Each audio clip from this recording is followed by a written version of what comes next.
Rain poured like endless sheets of glass against the lonely stretch of highway. The air smelled of wet asphalt and electricity. It was 2:47 a.m. when Rofi's delivery van hit the rough patch of mile marker 19, the part of the road everyone in town said was cursed. He never believed those stories, not until that night. Lightning cracked across the dark sky, and for a moment the world turned white. In that flash, Rofi saw her, standing in the middle of the road. Barefoot. Shivering. Her hair stuck to her face, silver in the rainlight. He slammed the brakes, tires screaming, heart jumping to his throat.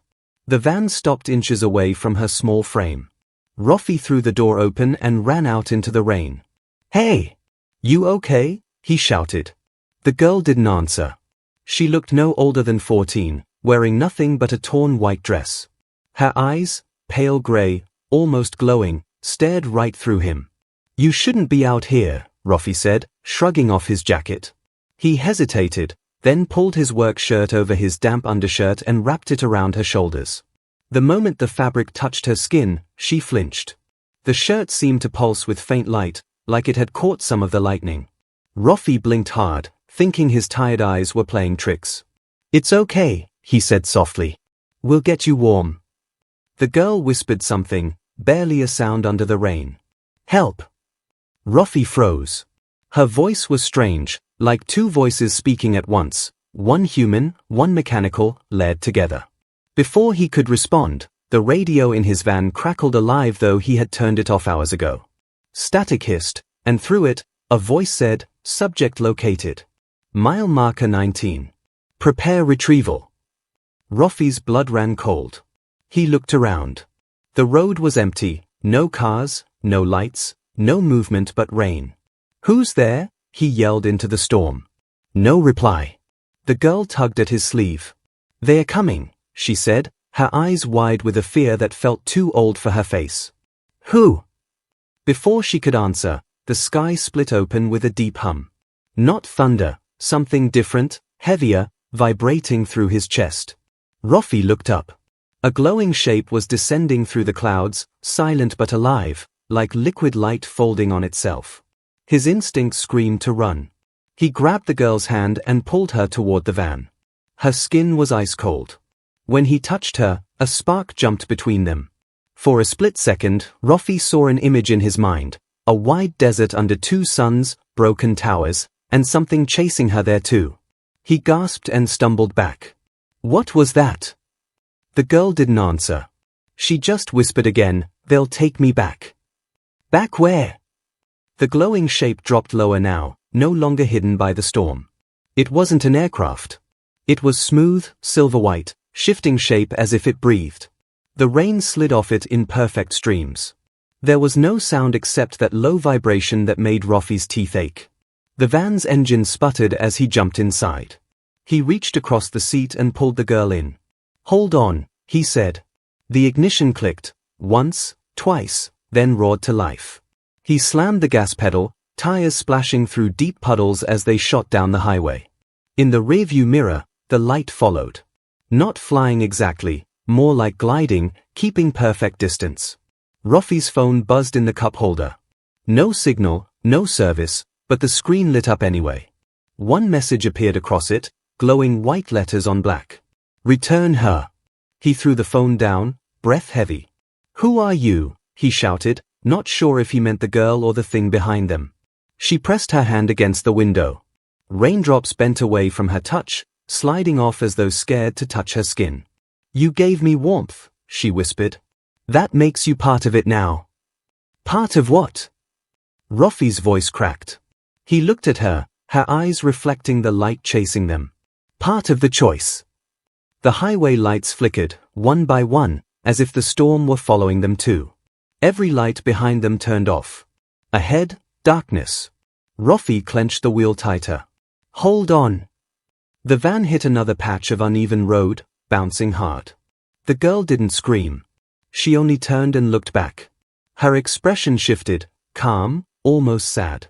"It's not evil," she said softly. "It's just lost." "What?" Before Rofi could understand, the van's dashboard went black. The engine died. Silence, except for the storm outside. the light behind them grew brighter, swallowing the rain. Roffey could see nothing but white now. He covered his eyes. When the glow faded, the road was empty again. The girl was still beside him, breathing fast. Roffey's shirt, the one wrapped around her, now shimmered faintly in the dark. He stepped out of the van, soaked and shaking. The night air hummed quietly, like a faraway engine. He turned his eyes upward, and there, hovering just above the trees, the light waited, patient and still. Then a voice came from everywhere at once, clear and human this time. "She is not yours to keep." Roffey's throat tightened. He looked at the girl, who met his eyes with quiet terror. "Please," she whispered, "don't let them find me." And just as he reached to pull her close, the light flared again, blinding white, and the world around him vanished. When the light vanished, the world returned in pieces, sound first, then color, then fear. Roffey found himself gripping the steering wheel so tightly his knuckles had gone white. Rain still fell, but softer now, as though the storm itself was holding its breath. The van engine was dead.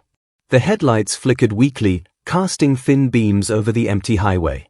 The girl sat motionless beside him, staring out the window. Roffey looked at her, really looked. The borrowed shirt clung to her shoulders, soaked and glowing faintly under the dashboard light. It pulsed slowly, like a heartbeat. Roffey swallowed hard. "What are you?" She turned her head toward him, her wet hair glistening like strands of silver. "I don't know anymore," she said quietly. "They took my name." "Who's they?" The girl didn't answer. Her eyes drifted toward the rain-covered windshield. "You should keep driving. The engine's dead."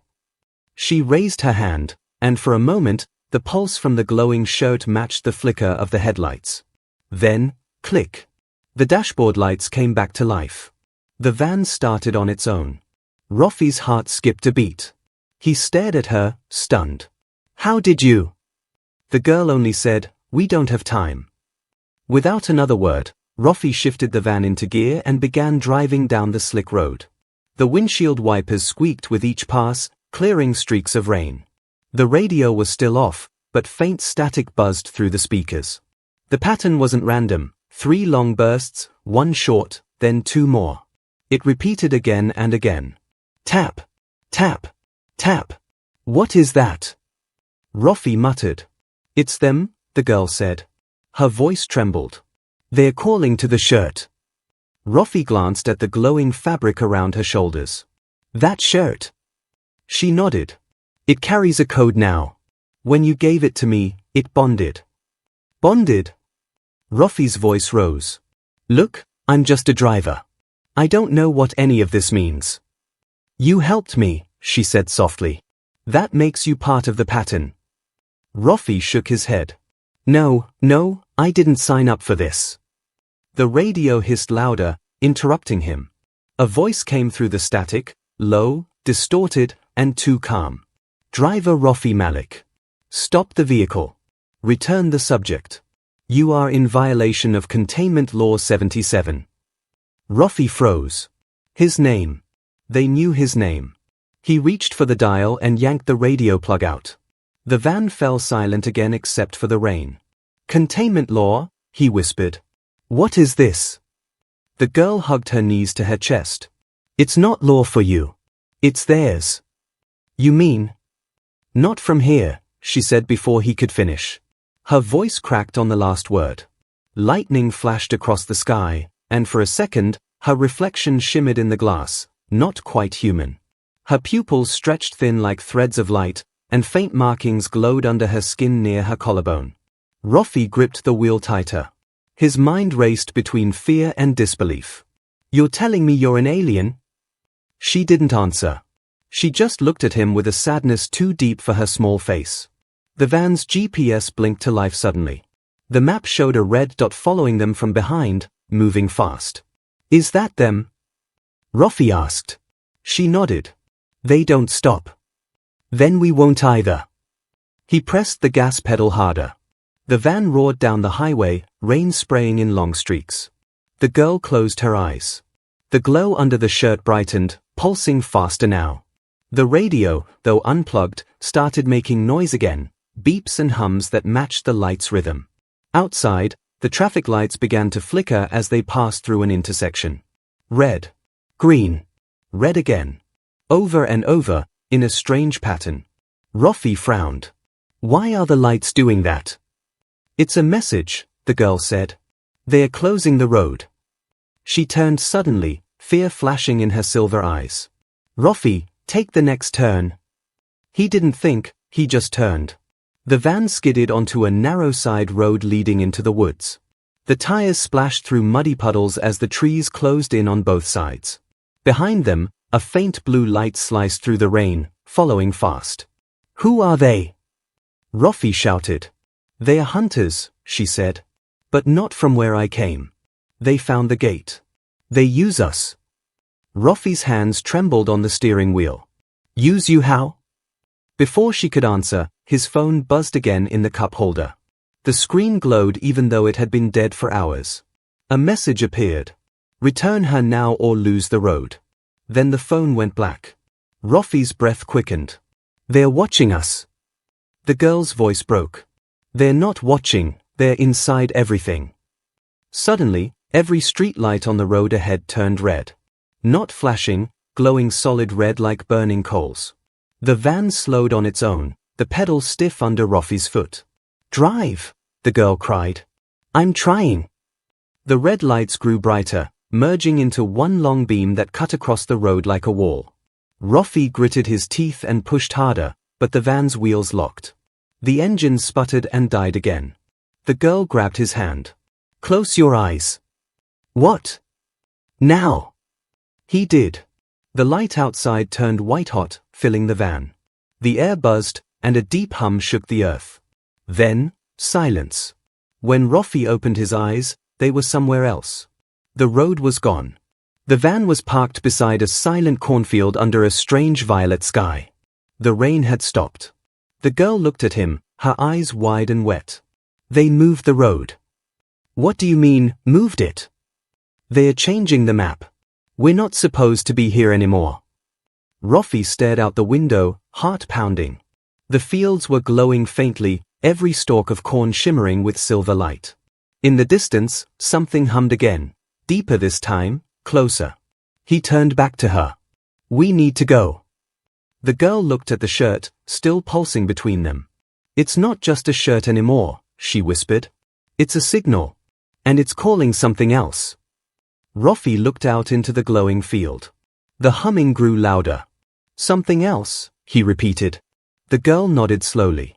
Something that doesn't want to be found. And just as she spoke, the cornfield bent, as if something large and unseen was moving through it, heading straight for them. The road behind them had vanished. The van now sat in the middle of a narrow lane that shouldn't have existed, one lined with dark cornfields glowing faintly under a sky that was no longer black but deep violet. Roffy stepped out, boots sinking into soft mud. The air smelled different here, sharper, almost metallic, like rain mixed with old iron. The girl stayed inside the van, clutching his shirt tighter around her shoulders. Its glow had faded to a slow, faint pulse. Where are we? Roffy asked, his breath fogging in the cool air. The girl looked out through the cracked window. Not far, she said. Just sideways. He frowned. Sideways? It's still your world, she explained softly. Just not the part people see. Roffy rubbed his temples. His head throbbed. Nothing made sense anymore. He needed help, real human help. A phone call, a police station, something normal. He started the van again, and to his relief, it hummed back to life. The GPS showed no signal, just a blank grid of static lines. But there was a road, faint and winding, leading to what looked like a town. We're going there, he said, pointing to the faint lights ahead. The girl hesitated. They'll look for us. Let them, Roffy said firmly. We need to find out what's happening. As they drove, the fields gave way to old brick houses and flickering street lamps. A small sign appeared on the roadside, half rusted but still legible. Welcome to Linvale, population 1204. But as they passed through, Roffy saw no one. The streets were empty. Storefronts stood dark behind rain-streaked glass. A single flag fluttered in front of a post office, limp and colorless under the strange sky. "This place is dead," he muttered. The girl tilted her head. "Not dead," she said. "Hidden." Roffey parked outside the town hall, a squat building with a peeling white sign that read Linvale County Records. He told the girl to stay inside while he checked it out, but she refused. "They can move walls," she said. "They can't move me." Together, they stepped inside. The air smelled of dust and old paper. Fluorescent lights hummed weakly overhead, flickering every few seconds. Behind a tall counter, a woman sat perfectly still, her hands folded on an open ledger. Roffey cleared his throat. "Excuse me, We need help. My name's Roffey Malik." The woman's head lifted slowly. Her eyes were blank, unfocused. When she spoke, her voice sounded normal, almost too normal. "Welcome to Linvale," she said. "How may I assist you?" Roffey swallowed. "There's been an accident. We need to make a call, maybe get directions." She cut him off. "All records are open for review. Please sign the log." She pointed to a pen beside the ledger. Roffey glanced down. The pages were filled with neat, perfect handwriting, every name written in the same looping script. He flipped through the book, searching for recent entries. The most recent date was July 11, 1984. "Is this some kind of archive?" he asked. The woman smiled without blinking. "Everything here is current." The girl tugged his sleeve. "She's not real." Roffey froze. "What?" "She's repeating," the girl said. "Listen." The woman spoke again, same tone, same words. "All records are open for review. Please sign the log." Roffey's stomach tightened. He stepped back. "What is this place?" The girl reached toward the ledger. "There's something under it." "Don't," Roffey started, but she had already placed her hand on the page. The ink rippled like water beneath her touch. Letters lifted from the paper, rising into the air as glowing blue symbols. The old writing peeled away, revealing a hidden map drawn beneath, a network of lines converging on a single mark labeled Gate below. The lights flickered harder. The clerk's head turned toward them with a slow, jerky motion. Her eyes, now completely white, locked onto the girl. "Unauthorized access," she said flatly. "Reporting breach." Roffey grabbed the girl's hand. "We're leaving." They ran toward the door, but it slammed shut on its own. A cold wind rushed through the building, rattling the papers. The fluorescent lights went out one by one. "Unauthorized access," the woman repeated, louder this time. Her voice doubled, echoing off the walls. The girl's hand glowed faintly through the sleeve of Roffey's shirt. "Hold on," she whispered. She pressed her palm against the wall, and the plaster rippled, opening a narrow crack like a door. "Move!" Roffey shouted. They squeezed through just as the room behind them filled with blinding white light. The narrow hallway beyond smelled of damp stone. Their footsteps echoed as they ran. Roffey's lungs burned. He stopped when they reached a stairwell leading down. "Where does this go?" "The map," the girl said. "It showed something below." "Below what?" "Below everything." Roffey looked back up the stairs. The light was following them, creeping like fog. He took a breath and led the way down. The air grew colder, thicker, and filled with faint whispers that weren't echoes but voices, hundreds of them overlapping. At the bottom, they reached a locked iron door. The girl touched it, and the metal hummed. Faint blue symbols appeared on its surface, matching the ones from the ledger. "It's a gate," she said softly. "A gate to where?" Before she could answer, footsteps echoed above, slow, deliberate. Shadows moved on the stairs. Roffey could see the outlines of men in long raincoats descending, their faces hidden beneath hats. One of them spoke, calm and steady. "Return the subject, Mr. Malik. You don't understand what you're carrying." Roffey stepped in front of the girl. "You're not taking her." The man sighed. "She doesn't belong here. Neither do you now." The girl looked up at him, eyes glowing faintly. "They lied," she whispered. "They're the ones who built the traps." The man tilted his head. "You don't even remember what you are." The lights overhead dimmed. The hum from the door deepened into a rumble. The ground shook. Dust rained from the ceiling. Rofi grabbed the girl's arm. "Open it," he said. "Whatever it is, open it now." She closed her eyes, pressing both hands to the door. The symbols flared brighter. The rain-coated men broke into a run, their boots pounding down the stairs.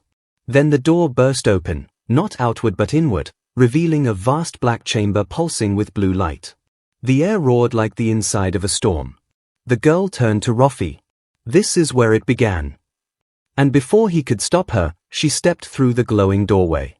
The doorway swallowed them whole. No falling, no weight, just a rush of cold air and a blinding pulse of blue. When the light faded, Rofi and the girl stood in a wide stone cavern that breathed like a living thing. Water dripped from the ceiling in slow rhythms, echoing softly through tunnels that stretched into the dark. The air shimmered faintly, and every sound they made seemed to repeat itself twice, once in their ears, and once somewhere deeper, like the cave was listening and answering back. Rofi's heart still raced. He turned, expecting the rain-coated men to follow, but the door they had come through was gone. Only rock now, solid, cold, ancient. "Where are we?" he asked, his voice shaking slightly. The girl's silver eyes reflected the blue light rippling across the cave walls. "A place built before memory," she said.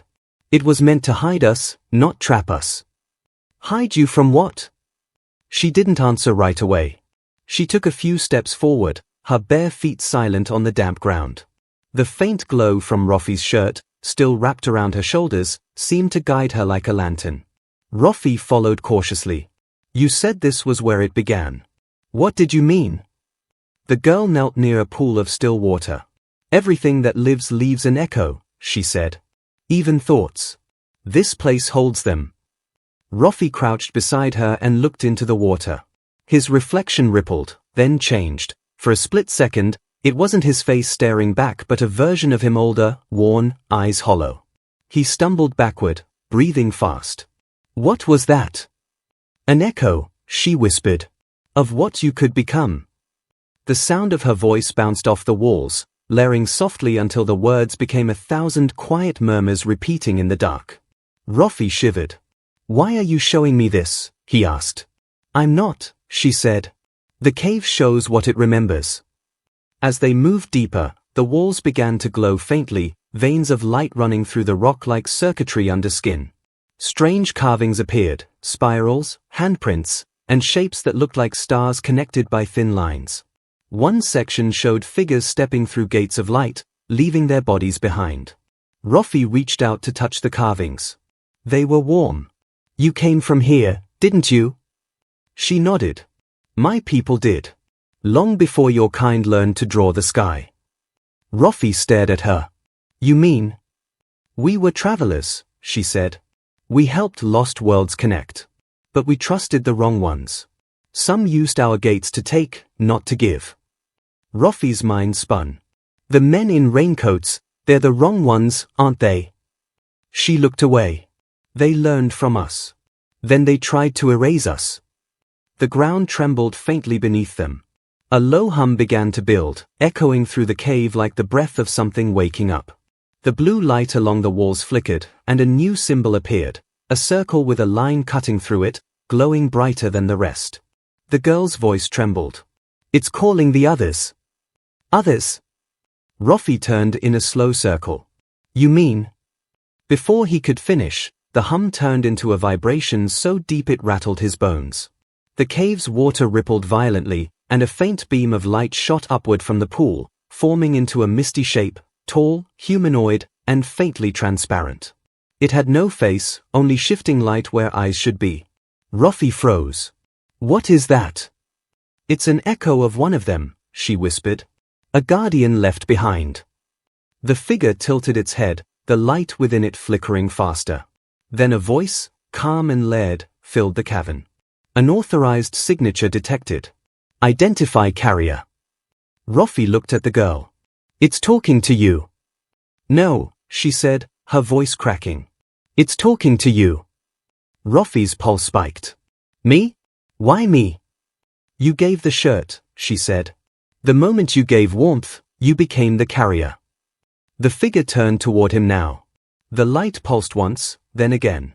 Carrier confirmed. Human node linked. Rofi backed away, shaking his head. I don't want to be part of this. Choice was sealed upon contact, the voice said. Proceed to extraction or termination. The ground split open beneath them, a thin crack spreading fast. The pool of water drained in seconds, revealing a staircase spiraling down into blackness. Rofi's breath came fast. Extraction or termination, what does that mean? It means they'll take what you know, she said quietly. Or they'll erase you. Not an easy choice. The girl took his hand. There's a third way. What way? Find the chamber of mirrors. That's where the truth lives. Rofi stared at her, unsure if he could even believe what was happening. But the crack was widening, the hum growing louder. He had no choice. They ran down the staircase together, the walls vibrating as they descended. The air grew warmer, thicker, almost alive. When they reached the bottom, the tunnel opened into a smaller cavern filled with pillars made of the same glowing stone.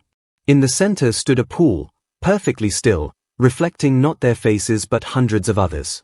Men, women, children, all frozen in mid-expression, fear, wonder, confusion. What is this? Rofi whispered. They came here too, the girl said. Some from your world, some from others. The echoes keep them. Why? To remember, she said softly. So the gates can find their way back.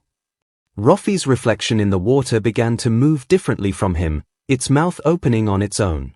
It spoke in his voice, but older, rougher. They'll come for her again, it said. And you'll choose wrong if you don't listen. Rofi stumbled back, shaking. That's not real. The girl stared into the pool. Her reflection wasn't a child at all now. It was taller, sharper, glowing with light that seemed too bright for the cavern. I remember, she whispered. The moment she said it, the pillars around them flared white. The whole cave began to pulse, and a path of light appeared on the far wall, another map, one made of moving stars. It's showing the next gate, she said. Under the lake. Lake? Rofi asked. The one above the town. Before he could respond, a whirring noise filled the air, mechanical, cold, and out of place in the ancient cavern. A small black drone floated in through the tunnel, its red light scanning the air. Then it projected an image on the cave wall. Rofi's own face appeared, tired, wet, terrified. His own voice came out of the drone speaker. Hand her over, Rofi. It's the only way you survive. Rofi stared at the projection of himself, his reflection still whispering in the water below. The girl looked at him, eyes wide and trembling. The drone's red light blinked twice, and then the cave began to shake. The ground buckled like it was breathing, dust falling from the trembling ceiling. The drone's red light blinked faster, scanning the cave as if searching for something hidden in the air. Rofi grabbed the girl's hand, pulling her behind one of the glowing pillars. His heart hammered so loud it drowned out the low hum vibrating through the stone. The drone floated closer, its beams slicing across the walls. The recording of his own voice played again, distorted but clear. Hand her over, Rofi. It's the only way you survive. Rofi clenched his fists. That's not me. The girl whispered, it's your echo, they copied your voice. How? He hissed. They can read what the cave remembers. The red beams swept past them again. The girl flinched. For a split second, the light hit her shoulder, and the skin beneath the damp shirt flared with silver veins that pulsed like living wires. The beam reacted, flickering wildly before the drone retreated slightly, making a shrill mechanical sound. Rofi looked at her in shock. What was that? Her voice shook. It's waking up. What is? The map. She pulled the shirt aside. Beneath her collarbone, faint glowing lines formed a pattern, circles, curves, and tiny symbols like stars drawn in light. The lines moved under her skin, forming and reforming as if alive. Rofi couldn't look away. That's inside you. It's part of me, she said softly. They burned it in when they found us. Each of us carried a path, a memory of where the gates were hidden. But I ran before they could finish. Rofi's voice dropped. Finish what? Turning me into the key. The hum in the cave deepened. The glowing veins on her skin pulsed brighter now, matching the rhythm of the light flowing through the walls. The drone's beam locked onto her again, like it recognized the signal. Rofi stepped in front of her. Leave her alone, he shouted, throwing a rock at the machine. It struck the drone's casing, cracking the lens. The red light blinked once, then turned white. A voice burst from the speaker, clearer than before. Coordinates confirmed. Gate path open. Retrievers inbound. The drone exploded into sparks, and the cave walls lit up as if alive. The symbols that had been faint before now blazed like burning stars, rearranging themselves into a map that covered the entire chamber. Rofi saw roads, rivers, mountains, and one glowing line leading to a circle labeled Submerge Point, Lake Linvale. That's where we go, the girl said. Rofi nodded, not even questioning it this time. Then let's move before those retrievers show up. They followed a narrow tunnel that spiraled upward, the glowing veins of light guiding them like a pulse. The sound of rushing water grew louder until, finally, they emerged behind a stone curtain of moss and dripping vines. Outside, the world had shifted again. The sky was grey, heavy with mist, and they stood at the edge of the same lake that shimmered in the town's map, Lake Linvale. The surface was glass-smooth, reflecting the clouds like a mirror. The girl walked to the edge and dipped her fingers in. The water reacted, glowing faintly around her hand. The gate's under here, she said. But it's locked. It needs a trigger. Rofi looked down at the faint glow of his shirt, still pulsing where it wrapped around her. You said they made you the key. What if the shirt's part of it? She nodded slowly. It carries your warmth. The gate opens only for someone who gave it freely. Rofi frowned. You mean that me? She smiled faintly, though her eyes were sad. That's why they wanted you. You didn't just help me, you changed the map. Before he could ask what that meant, the lake rippled, not from wind, but from something beneath. Rings of light spread outward, and a low, distant hum rose from the depths. The girl took a step into the water. Once we open it, it won't stay still. We have to move fast. Rofi followed, wading knee-deep. The cold bit into his legs, but the glow from the water grew warmer with each step. The map on her skin brightened, lines shifting toward her wrist. She looked at him. When it happens, don't let go of me. I won't. She reached into the water, pressing her glowing palm beneath the surface. The lake exploded in light. A massive whirlpool formed, swirling with silver currents. The noise was deafening, like thunder trapped under the surface. In the center, a dark circle opened, leading into what looked like a tunnel made of light. Go, she shouted. They dove together. The water didn't feel wet anymore, it felt alive. Streams of color rushed past, carrying them through layers of shimmering darkness. Rofi's lungs burned, but somehow, he didn't need to breathe. When they finally broke through the other side, they landed hard on cold metal. The air was stale, dry, and humming faintly. They were in a long, dim corridor made of smooth silver walls. The floor vibrated under their feet, like something deep below was running on endless energy. Rofi stood up, coughing. Where are we now? The girl looked around, her eyes wide. Home, she whispered. Or what's left of it. They walked cautiously down the corridor until it opened into a vast chamber. It was filled with tall metal structures that looked like trees made of light. Between them stood dozens of transparent pods, each holding a faint human silhouette inside. Rofi froze. Are those? They are sleepers, she said. Humans. Taken because they could see the gates. He stepped closer to one of the pods.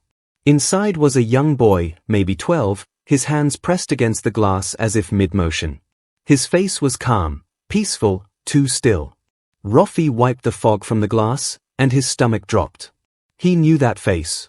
The missing boy from the posters in Linvale. He'd seen it years ago at a gas station bulletin board.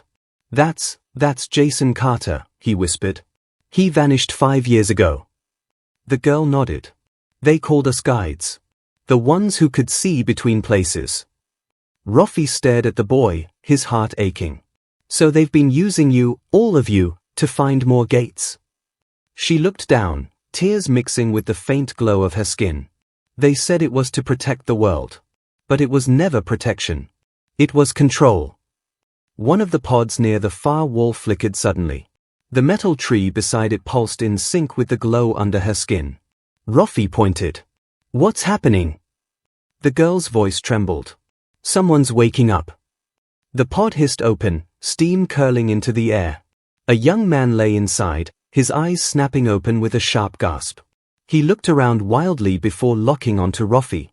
"They made us maps," he whispered hoarsely. "And you're the key that can break them." Ruffy's chest tightened. "Who are you?" The boy smiled weakly. "The first one who tried to run." And as the lights around them flickered red, the girl's glowing veins flared brighter, burning now, as if the map under her skin was alive and fighting to stay free. The chamber shook with a low hum that vibrated through Ruffy's bones. The air smelled like metal and static.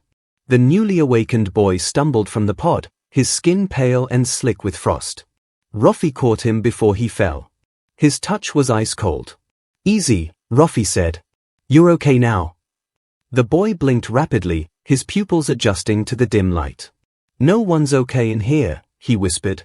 His voice sounded raw, like he hadn't spoken in years. "They said the gates would save us. They lied." The girl stood a few feet away, her skin glowing brighter by the second. The lines of light beneath her surface had become frantic, shifting like rivers under her flesh. Ruffy could hear a faint ringing, rising in pitch. "They're waking up the whole network," she said, her voice trembling. "They're trying to shut it down from above." "Who's they?" Ruffy asked. Before she could answer, the walls around them shimmered.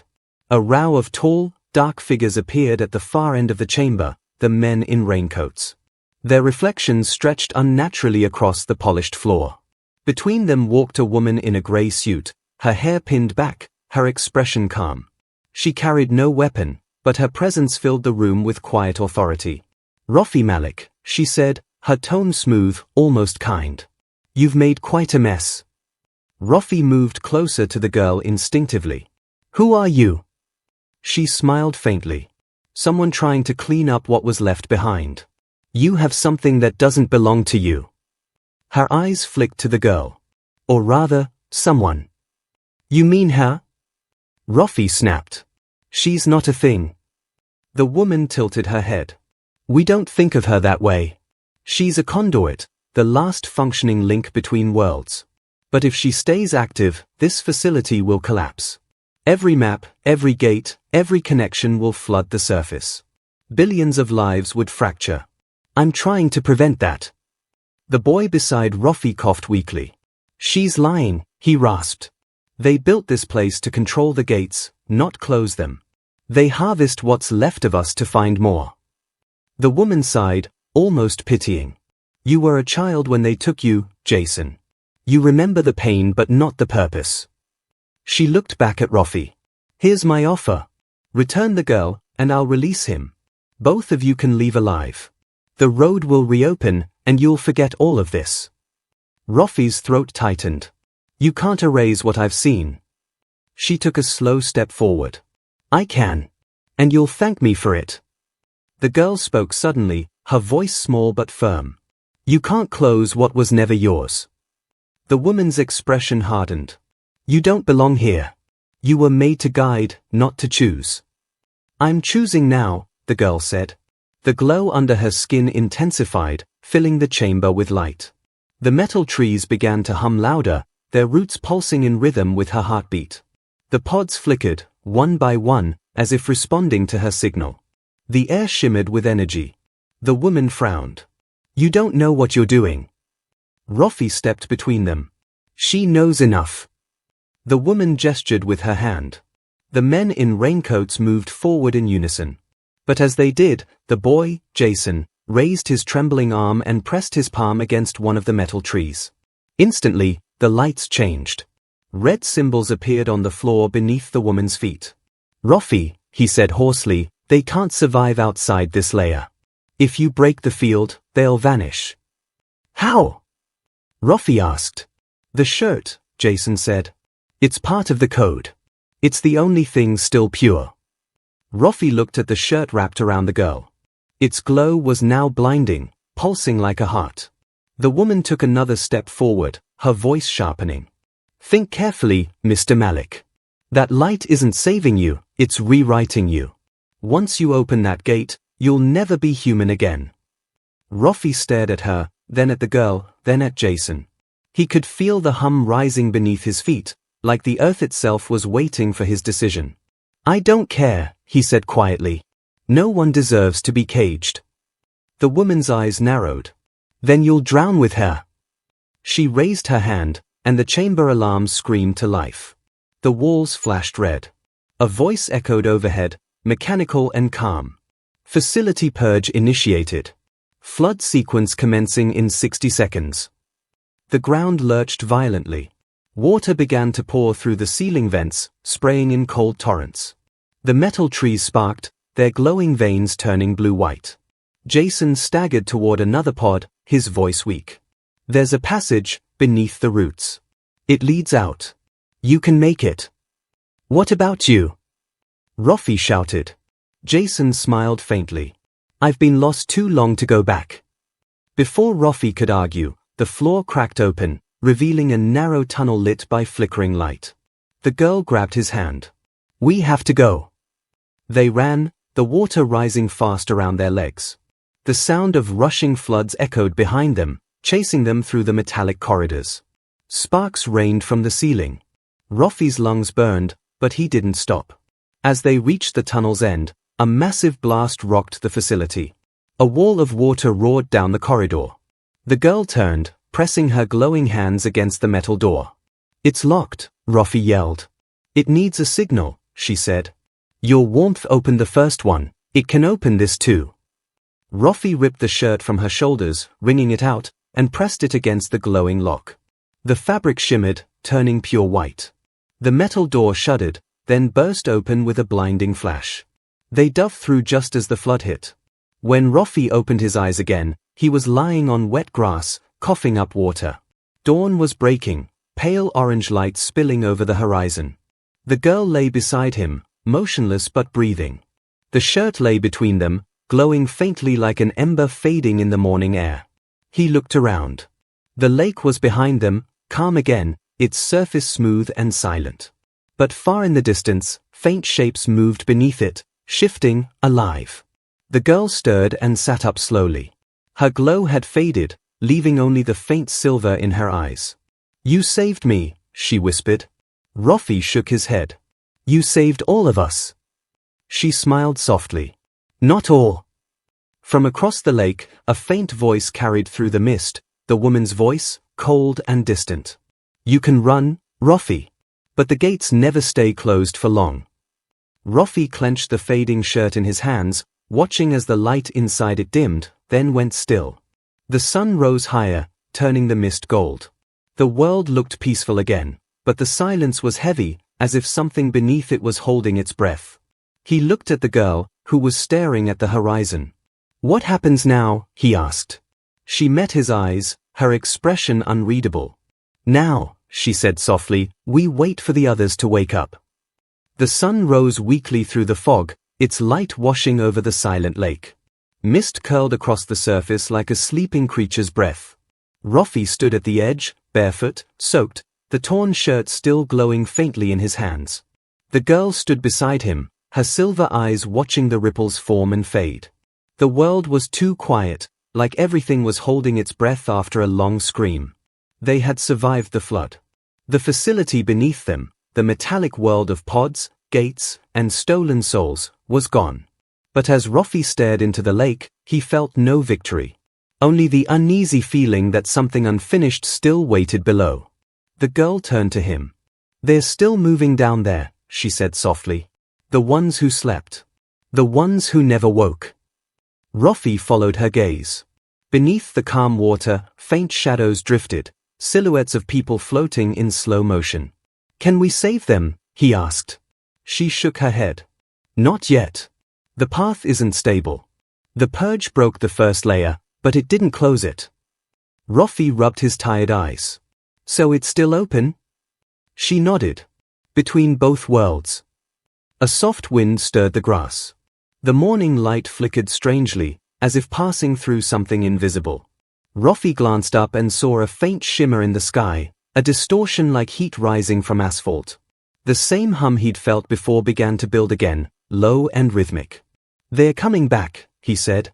"Not them," she whispered. "The real ones." Before Rofi could ask what she meant, the clouds above them split open. Not in a flash of lightning, but in silence. A shape descended, enormous and fluid, glowing with soft white light. It wasn't a ship. It looked alive, like the sky had bent itself into wings. The air trembled as it hovered above the lake. The girl stepped forward, eyes wide. "They found me." Rofi's chest tightened. "Who are they?" "My people," she said. "The ones who escaped before everything collapsed." The shape began to hum in a deep, harmonic tone. The lake below rippled, reflecting its glow. Rofi felt warmth spreading through his chest, the same warmth he'd felt the first night at mile marker 19. The shirt in his hands responded, pulsing faintly in rhythm with the sound. The girl looked at him. "It's calling me home." Rofi swallowed hard. "So you're leaving?" She didn't answer at first. Her eyes shimmered with something that looked like sadness, or maybe guilt. "If I go, the gates will stabilize. The ones trapped between worlds will finally sleep. But if I stay, they'll stay open." "That sounds like a choice," Rofi said quietly. "It's not easy," she replied. "Home isn't what it was.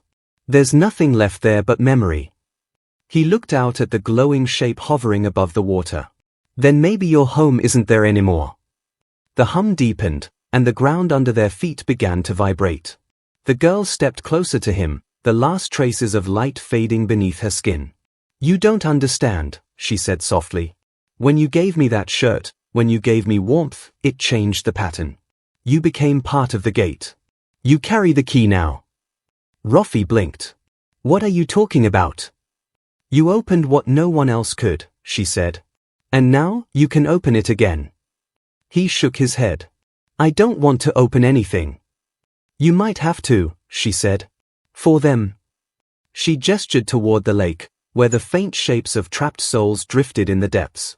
"They can't cross without a bridge. You're that bridge now." Rofi stared at the glowing surface. "You mean I'm supposed to lead them?" Her voice was soft. "Help them find the light. Like you helped me." He wanted to argue, to tell her he was just a delivery driver who got lost on the wrong night. But as he looked into her eyes, he saw the reflection of all that had happened: the storm, the cave, the echoes, the flood.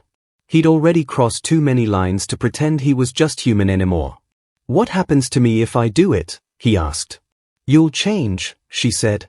"But not the way they wanted. You'll become something new. Something free." The light above the lake grew brighter, casting ripples of silver across the grass. The hum became a song, not mechanical, but alive, like thousands of voices blending into one. The girl's hair lifted slightly in the wind, and her eyes filled with tears. "It's time," she said. Rofi's throat tightened. "If you go, I'll never see you again." She smiled faintly. "You will. Every time it rains." Before he could speak, she stepped toward the lake. The water glowed where her feet touched it, spreading circles of light. The shape in the sky tilted downward, a beam of soft gold descending to meet her. "Wait," Rofi said. He held up the shirt. "This belongs to you." She turned back, shaking her head. "No. It belongs to the bridge." The light engulfed her. For a moment, she was just a silhouette, small, weightless, radiant. Then she was gone, and the beam retracted, carrying her upward into the shape that had once been only a mystery. Rofi stood frozen as the glow faded. The clouds closed again, and the morning dimmed. The hum stopped. The air was still. He looked down at the shirt in his hands. It no longer glowed, but when he held it to his chest, he could feel a faint warmth, steady, alive. Behind him, the sound of voices began to rise. He turned. From the woods and the road leading to the lake, people were appearing, men and women, parents, children, all drawn by something unseen. Some carried photographs. Some carried hope in their eyes. Ruffy realized he knew them. He'd seen their faces on missing posters years ago. Parents searching for lost sons and daughters. Brothers and sisters who had vanished. A woman stepped forward, clutching a worn photograph. "Did you see them?" she asked, her voice trembling. Ruffy hesitated, then nodded. "They're coming home." A murmur spread through the crowd as the lake began to glow again, softly, gently. Figures rose through the light, faint at first, then clearer. Children. Adults. Faces long lost. They stepped out of the water as if crossing from a dream. The crowd gasped, crying out names, running forward to embrace them. Ruffy watched, his chest aching with wonder and disbelief. Then, through the mist, he saw her, the girl, standing for one last moment at the edge of the light. She looked at him, smiling. The rain began to fall again, soft and silver, catching the sunlight like sparks. She mouthed 2 words he couldn't hear, but he knew what they meant. "Thank you." And then she vanished with the light. Ruffy stood alone at the edge of the water as the people reunited around him. The storm passed, leaving behind a faint rainbow that arched across the morning sky. The road sign for mile marker 19 stood crooked nearby, glinting wet in the dawn. He took a deep breath, clutching the faded shirt to his chest. The fabric pulsed once, just once, and then went still. Somewhere far above the clouds, a soft hum lingered in the air, a sound only he could hear. It wasn't a warning this time. It was a song. And Ruffy smiled, knowing the story wasn't ending. It was beginning again, with the rain.